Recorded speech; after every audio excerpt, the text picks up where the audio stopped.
রাজ্য জুড়ে দ্রব্যমূল্য নিয়ন্ত্রণে সরকারি উদ্যোগের অংশ হিসেবে রবিবার রায়গঞ্জের মোহনবাটি বাজার ও সবজি আড়তে বিশেষ অভিযান চালানো হয়। এগ্রিকালচার মার্কেটিং ডিপার্টমেন্ট ও রায়গঞ্জ থানার পুলিশের যৌথ উদ্যোগে এই অভিযান পরিচালিত হয়। অভিযানে বাজারের পাইকারি সবজি বিক্রেতাদের সঙ্গে কথা বলেন আধিকারিকেরা। বাধ্যতামূলকভাবে বিল দেওয়ার নির্দেশ দেওয়া হয়। বিশেষ করে খুচরো ব্যবসায়ীদের সবজি বিক্রির সময় বিল প্রদানের উপর জোর দেওয়া হয়। বিলে ক্রেতার নাম ও মোবাইল নম্বর উল্লেখ রাখার পরামর্শ দেন আধিকারিকেরা। তাদের মতে এতে বাজারের মূল্য নিয়ন্ত্রণে স্বচ্ছতা বজায় থাকবে। অতিরিক্ত দামে পণ্য বিক্রির অভিযোগ উঠলে বিল দেখে প্রকৃত ক্রয় মূল্য যাচাই করা সম্ভব হবে। এদিন মোহনবাটি বাজারের মুদি ও আনাজের দোকানেও মূল্য পরিদর্শন করা হয়। নিত্য প্রয়োজনীয় পণ্যের দামের তালিকাও খতিয়ে দেখেন আধিকারিকেরা। সম্প্রতি মূল্য বৃদ্ধি নিয়ে অভিযোগের প্রেক্ষিতে এই অভিযান বিশেষ তাৎপর্য বহন করছে। সাধারণ ক্রেতাদের স্বার্থ রক্ষায় প্রশাসনের এই উদ্যোগকে স্বাগত জানিয়েছেন অনেকে। অভিযানে এগ্রিকালচার মার্কেটিং ডিপার্টমেন্টের আধিকারিকদের পাশাপাশি রায়গঞ্জ থানার পুলিশ উপস্থিত ছিলেন। বাজার পরিদর্শনের সময় কয়েকজন বিজেপি নেতাকেও সেখানে উপস্থিত থাকতে দেখা যায়। এগ্রিকালচার মার্কেটিং ডিপার্টমেন্টের আধিকারিক অনিল কুমার শর্মা জানান, সারা রাজ্যের পাশাপাশি উত্তর দিনাজপুরেও এই বিশেষ অভিযান চলছে। বাজারের স্বচ্ছতা বজায় রাখা, সঠিক দামে পণ্য বিক্রি নিশ্চিত করা এবং সাধারণ মানুষের স্বার্থ রক্ষায় এই অভিযানের মূল লক্ষ্য। আমার নাম অনিল কুমার শর্মা, সেক্রেটারি উত্তর দিনাজপুর জেলা আরএনসি এবং assistant director agriculture marketing administrative. আজকে মোহনবাটিতে অভিযানে আজকে আমাদের কাছে বিশেষ ইনস্ট্রাকশন আছে যে বাজারে জিনিসপত্র ভেজিটেবলের দাম, বিশেষ করে ফ্রুটস থেকে শুরু করে ভেজিটেবল সব কিছু দাম বেড়ে গেছে।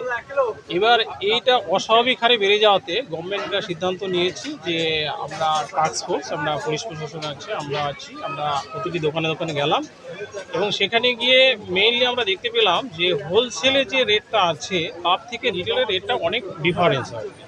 এবার আমি প্রতিটি হোলসেলার এবং রিটেলারকে প্রত্যেককেই আমরা ধরে ধরে সতর্ক করে দিলাম যে তারা যেন এই গ্যাপটা, দেখা গেল 60 টাকা কেজি লঙ্কা হোলসেলে বিক্রি হচ্ছে কিন্তু রিটেলে এসে সেটা 120 টাকা বা 150 টাকা, এই জায়গাটা আমরা গ্যাপটা পেয়েছি এবং প্রত্যেককেই হোলসেলারদের বলেছি যে তোমরা কী করবে, যখন রিটেলারকে বিক্রি করছো তখন তোমরা রসিদ ইস্যু করবে। এবার সেই রসিদ ধরে আমরা রিটেলারের কাছে যাচ্ছি, তারা 10% বা 20% বা যেই একটা প্রফিট রাখুক না কেন ইনক্লুডিং ক্যারিং চার্জ, সেটা রাখার পরে তারা কি করবে, কাস্টমারকে বিক্রি করবে। কিন্তু এই বর্তমান যেটা চলছে যে 60 টাকা কিনে ও 120 টাকা বিক্রি করছে, এই যে মাঝে যে 60 রুপিস মানে গ্যাপ রয়ে গেছে, সেটা যেন না হয় সতর্ক করেছি। ইন ফিউচার আশা করি রেটটাও কমবে, পাবলিকও সুবিধা পাবে, এটাই আমাদের ইনস্ট্রাকশন। প্রত্যেকটি বাজারে আমরা প্রত্যেকটি মেইন বাজারেই যেখানে হোলসেল হচ্ছে সেই বাজারগুলোতে যাচ্ছি, প্রত্যেক বিজনেসম্যানকে সতর্ক করে দিচ্ছি এবং ওরাও এগ্রি করেছে যে ভুল হয়েছে সেই ভুলগুলো করবে না।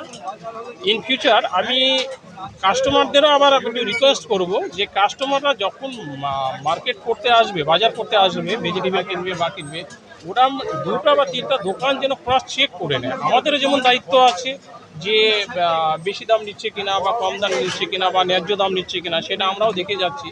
কাস্টমারের কিন্তু একটু ভেরিফাই করে নেওয়াটাই উচিত।